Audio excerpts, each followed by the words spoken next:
afternoon and welcome everyone. I'm Myrtle Coker, the 12th president of Maryville College. It's wonderful to have all of you with us, and it's always a wonderful day when we have exciting news to share and to celebrate. And the news isn't about our homecoming attendance, which was just shy of 10,000 people.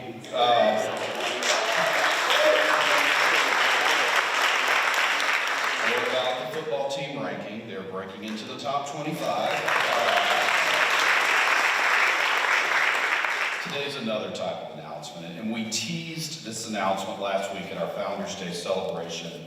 But to be honest, many in this room were kind of let in on this secret a while back, and that's because they've been making plans and decisions about this big news for the last few months. So today, this event is about sharing this news on a larger scale with our entire campus and eventually with those outside of the campus as well. And today is also about publicly thanking and recognizing those who made all of this happen.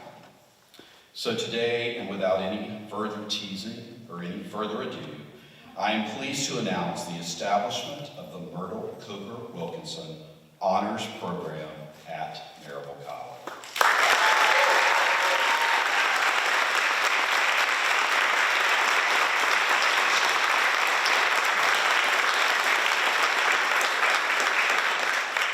You'll very soon be learning about who Myrtle Coker Wilkinson was. There's no known relation to me, by the way, but you never know.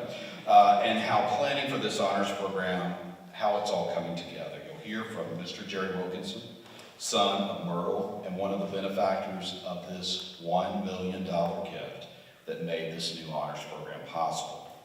We're so very grateful for this gift, as the college has long wanted to establish an honors program. I've literally heard about it since my first day on this campus. And why have we wanted such a program? Honors programs bring together students who are serious about and certainly committed to their educational endeavors, and they allow such students to learn collaboratively in community with one another. Honors programs also give wonderful students the opportunity to serve others, to do good together. And of course, here at Maryville College, we believe in doing good, right? And doing it on the largest possible scale, of course. And finally, from a purely strategic perspective, honors programs tend to expand the college's reach, expand our reach to students who may not normally have considered us here at Maryville College, because to be part of our honors program adds a certain extra appeal and gravitas to one's decision to commit to a college or university. So as the college's president, I want to extend my most sincere thanks to the Wilkinson family and ask that members of the family please stand and be recognized for their incredible generosity.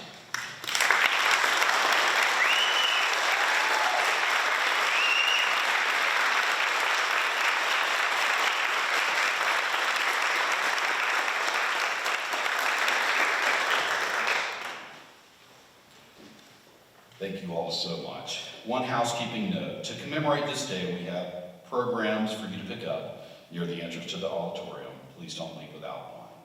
And now I'd like to ask Dr. Liz Perry Sizemore, Vice President and Dean of the College, to please come up and tell you a little about Myrtle Coker Wilkinson.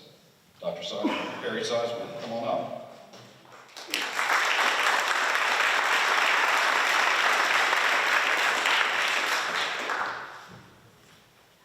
Hello.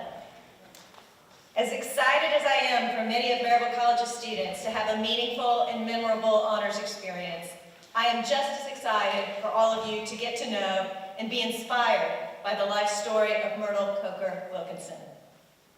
Indeed, our entire campus community can learn so much from her legacy of steely determination, unwavering belief in the power of an education to transform lives and therefore communities, and her astonishing selflessness. Myrtle was born in 1915 on a farm in Louisville, one of 7 children and the eldest daughter of Irby and Ethel Coker. She graduated from Everett High School in 1932 and enrolled at Maryville College that fall to study elementary education. Our M books from that year show that orientation for new students started on September 14th that year, the day after her 17th birthday. She wasn't alone. Brother Walter was also enrolled and a member of the football team, and they commuted to campus together. Myrtle earned money for school through the College Maid program, and we've heard that her impeccable sewing skills served her family well in later decades. Our records indicate that she participated in some women's athletics as well, maybe basketball. Unfortunately, Myrtle had to leave Maryville College following her sophomore year, but she did not leave her plan to teach behind. In 1935, the same year she married Robert Gordon Wilkinson, she took a teaching job at Louisville Elementary School. She and Robert welcomed 5 children in the span of 15 years, and Myrtle kept teaching through most of these. She also continued to work on her bachelor's degree. Her sister and children remember that regardless of the task, Myrtle did not like to leave anything unfinished. She was always determined to see something through to the end, whether it was weeding a garden or completing a senior thesis. She had plenty of reasons not to enroll in teacher workshops or evening classes at Maryville College. She had 5 children and a husband at home, full-time job, relatives to look after, limited finances, and limited transportation, but Myrtle was not one for excuses. We found a program in archives for the recognition service held on December 15, 1953, for the students who were graduating after the fall semester. Most of these were what we would today call non-traditional students, older, non-residential undergraduates with gaps in their educational journeys. Of the 14 graduates, only 4 were female. The printed biographies of many included transfer credits, education disrupted by military service, and enrollment at Maryville because of a desire to change careers. Although ages weren't given, I'm fairly confident that Myrtle Coker Wilkinson, at 38, was the oldest graduate at that ceremony. And I'll bet she was the only one, too, who had 5 children at home. At Maryville College, we still welcome non-traditional students, vets, and career changers. And hopefully, we now make their path to a diploma here easier. But a resolve to finish is still an important characteristic for any college student. And I hope our students draw inspiration from Myrtle's steely determination to complete her degree, despite big obstacles. Before and after her graduation, Myrtle taught elementary school students, mostly in the 1st and 2nd grades. She began her teaching career in Louisville, but also taught in the Christie Hill, Bungalow, and Mentor communities. She emphasized reading, believing it was foundational in a student's educational trajectory. She worked with them one-on-one and gave struggling students extra assignments to bring them up to grade level. She showed no favorites. She taught poor children as well as those with more resources, and she wanted all of her students to realize their potential, to love learning, to be curious about the world beyond the schoolyard. And indeed, many of those students went on to lead businesses, organizations, and communities. Myrtle and Gordon also prioritized education in their own home, modeling lifelong learning and making arrangements so that their children could enroll in better-resourced city high schools. This couple, whom son Jerry suspects never earned more than $20,000 in any given year, saw all of their children graduate from college, with 4 earning master's degrees and 3 earning doctorates at schools like Duke, Cornell, the University of Pennsylvania, and the University of Tennessee. And 3 of them became educators, college professors no less, who inspired the next generation to be responsible and productive citizens and to use their education to better the world. This is the goal of the Wilkinson family in establishing the Myrtle Coker Wilkinson Honors Program at Maryville College, that our students would use their education and college experience to better the world, or, as we like to quote from our founder, Isaac Anderson, to do good on the largest possible scale. The program is being designed to foster servant leadership skills, academic excellence, and civic-mindedness. Doing good often requires sacrifice, which is another virtue modeled by Myrtle and Gordon Wilkinson for their children. The children remember Myrtle helping anyone and everyone around her who needed it. She bought items she didn't need to help friends make a little money. She opened her home to young people who needed a place to stay. She cooked and cleaned for family members who couldn't manage those things for themselves. And when she was diagnosed with cancer in her mid-70s, Myrtle agreed to participate in medical trials, admitting to her sister Bobby, well, it may not help me, but it may help someone else. Sadly, those trials did not help her, and she passed away in 1994. In making this gift and establishing this honors program, the Wilkinson family is ensuring that their mother and that all she embodied is not forgotten with the passage of time. Their gift also continues the selflessness she exhibited. Surely, Myrtle Coker Wilkinson would be proud of the good it will yield. Today's world is full of examples of selfishness. May Myrtle's life story inspire us to be more selfless. Thank you to the Wilkinson family for this generous gift.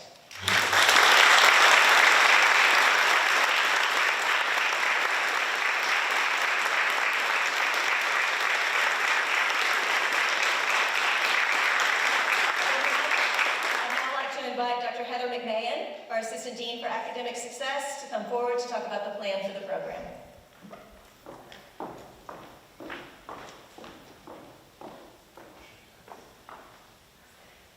As you can see, I'm not Tracy Haydu. Tracy couldn't be with us today, but I'm really happy to be able to tell you about this program. Good leaders make the time to understand the world before they try to change it. The Myrtle Coker Wilkinson Honors Program at Maryville College offers academic and co-curricular experiences for curious, highly motivated, and socially conscious students dedicated to leadership, service, and meaningful inquiry. The program empowers students to learn and to lead purposefully by combining academic achievement with community and global engagement. Interdisciplinary seminars, mentorships, research, and immersive experiences will help honor students cultivate intellectual curiosity, ethical reflection, and social responsibility.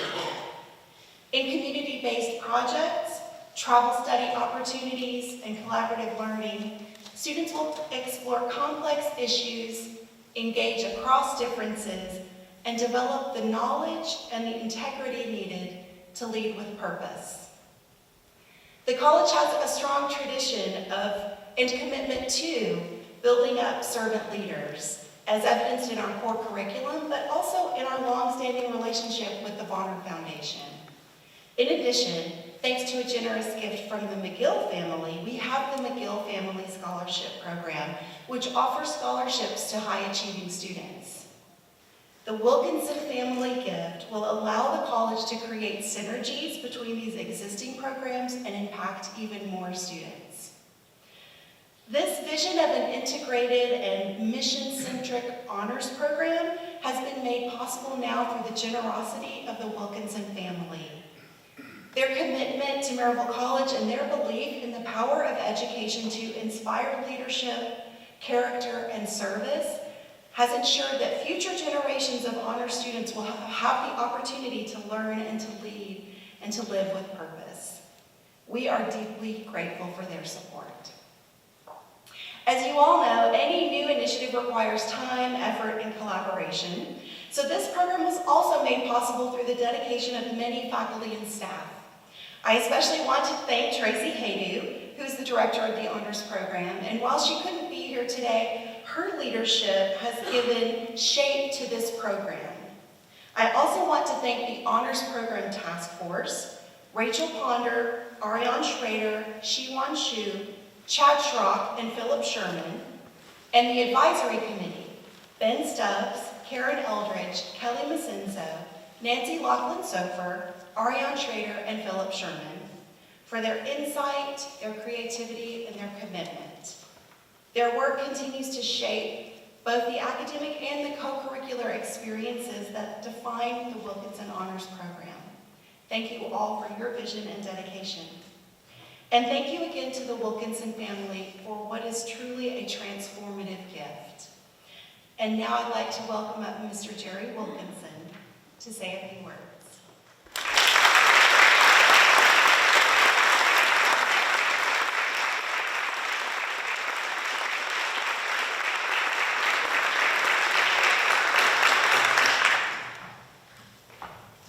It's good to be home.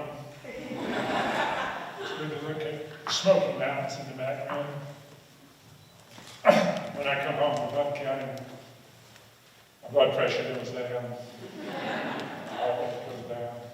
Because I'm home. Deep roots in this wonderful community. So it's good to be home. I want to thank the college, Maryville College, for this event, the great work they've done. The chairman of the board, I'm not sure if Ms. Kelby's here. Thank her. I'd like to thank Brian, who came to Atlanta. And we had some time together and talked about, Maryville College talked about education. Dean Sizemore. In my world, I bet on people. I believe in people rather than organizations. And Dean Sizemore and I have talked some about the possibilities of this program. So, thank you. Susie Booker, who I've learned not to say no to by and a gifted person, a gifted writer who caught the essence, if you've been able to read about really the biography of my mother, Karen Noble. So thank you very much. I would like to recognize family because we are family. Maryville College is family, and we are family. Now, I think on this road here, my wife for 55 years, partner in this journey called life. My daughter Heather, one of the 3 daughters, good graduate, just lives in Atlanta. I'd like to recognize from the youngest to the oldest, recognize the younger brother Irby. Irby was named after my grandfather, Irby Coker. Lived on the farm. Irby was more like my dad than any of us. My dad was a very quiet man, very smart man, very well-read man, and usually, as Irby is the smartest man in the room. I'd like to recognize his wife, Marcia. Irby and Marcia met at Duke University. The students live in Nashville, have 3 wonderful children. I'd like to recognize Eva, the oldest daughter, named after my grandmother, Wilkinson, and her 2 beautiful daughters, Lila and Amy, who chose to come here to hear about their great grandmother. Eva's a graduate of Maryville College and BU, and a classmate of my younger daughter at Duke and roommate. I'd like to recognize next Mitzi, my younger sister. Mitzi personifies my mother. If you knew my mother, you see the same characteristics in Mitzi. The commitment to family, the selflessness, taking care of the people, the hard work, and the things that she does. If there is a front seat in heaven, Mitzi will be on the front row. And a wonderful husband, Mike. They met. Mike was in school in Memphis when Mitzi was. He was in pharmacy school, Mitzi was in nursing.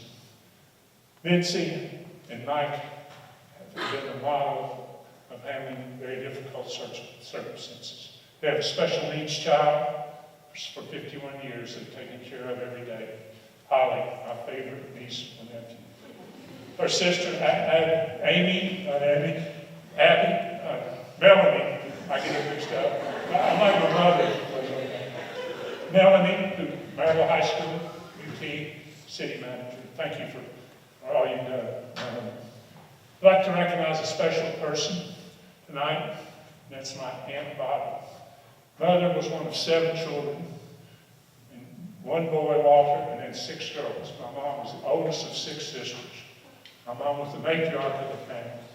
She kept the family together. She served people, we've heard that. And through the years, as mother aged, Bobby has taken that over. 94 years old, she's a model of handling very tough kids. I call her Coker tough. She can take it low and keep going. I'd like to thank Glenda for bringing her mother who drove from Nashville, Glenda Amy. So, let me tell you a little bit about growing up here in Blunt County. We grew up on Wistful Pike, not very far from here, 5 children, next to my grandfather's working farm. And notice I say working farm. We grew up there. It would appear on the surface that we might not have a lot, but we had everything.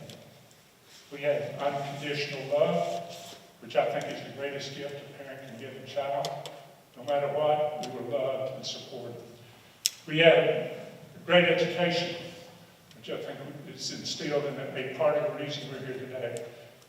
They worked and ensured that we had a great education. That is each to believe that we could, with a good education, hard work, and a couple of breaks, we could be anything. We could have anything. We never put a cap on what we could do. They encouraged us to go and find the world. Another thing, they lived a model of what I call deep faith, of Christian faith, centered around a little church, Maryville Methodist. But they were loyal to that church. They had to believe in the church, in God, its country, and they had to believe in the people. My mother was the most generous person that I've ever met. You know, people use the term sacrificial giving. To me, sacrificial giving is when you do without or give up something that you either need or want so that you can give it to the neediest. So Mother personified that very much. So Mother would have been 110 years old this September 13th. She's been gone 30 plus years. This diploma that she got is 72 years old. But we'll talk about that a little later.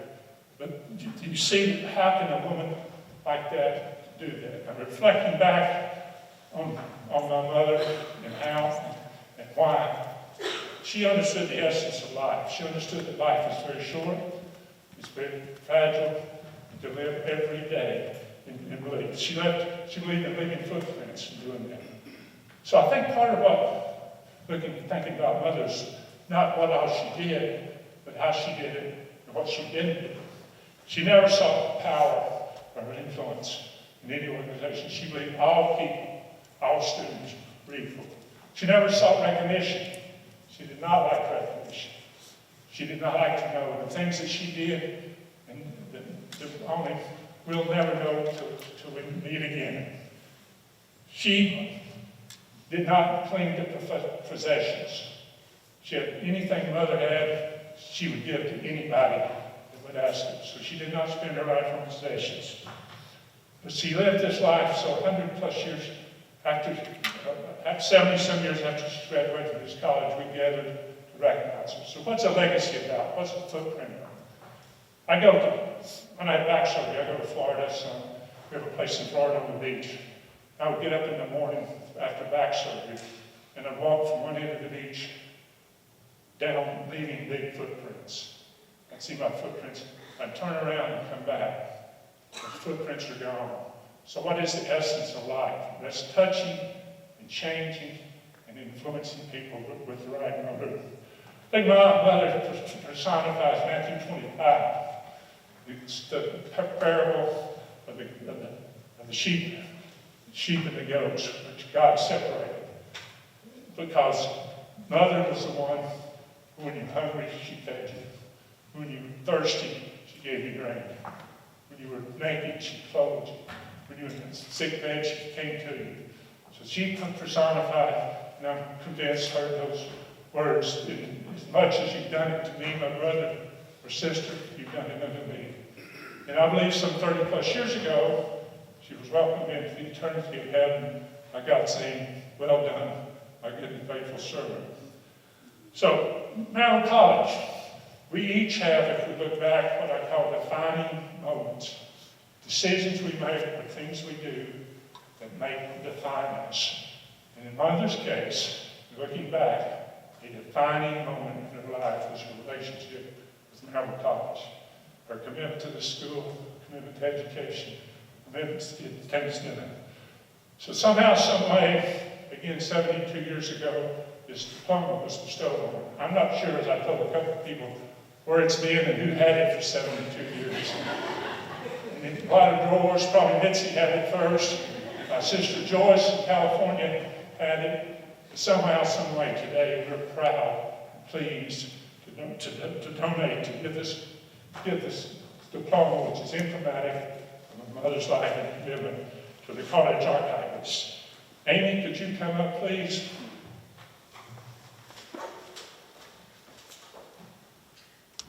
We would like to give you this on behalf of the family and treat it well. Thank you.